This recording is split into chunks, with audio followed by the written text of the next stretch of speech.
हाय लोगोफोर, नोंथांमोना दासिमबो बे आंनि टेक आर'नाइ स्टुडिअ इउटुब चेनेलखौ साबस्क्राइब खालामाखैब्ला साबस्क्राइब खालामनानै हो आरो खाथियाव थानाय बेल आइकनखौबो थुनानै हो।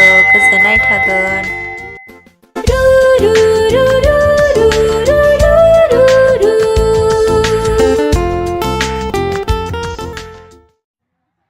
हाय and good evening everyone.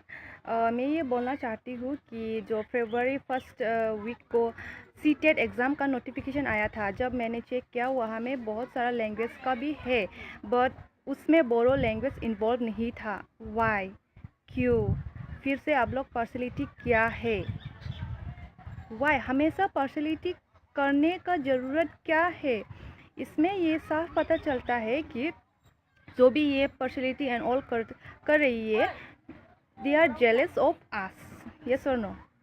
And जो भी ये लोग कर रही है, they are big L for loser. So जो भी जात का है, लैंग्वेज का है, जो भी हो, कुछ भी हो, ऐसा डिस्क्रिमिनेशन नहीं करना चाहिए, ऐसा पार्शलिटी नहीं करना चाहिए। Got it?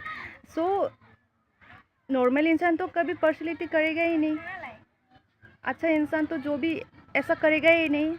सो जो भी ये क्या, आप लोग खुद समझदार है, आप लोग खुद समझेगा अभी कि ऐसा करने के बाद आप लोग को मिला क्या है। Thank you.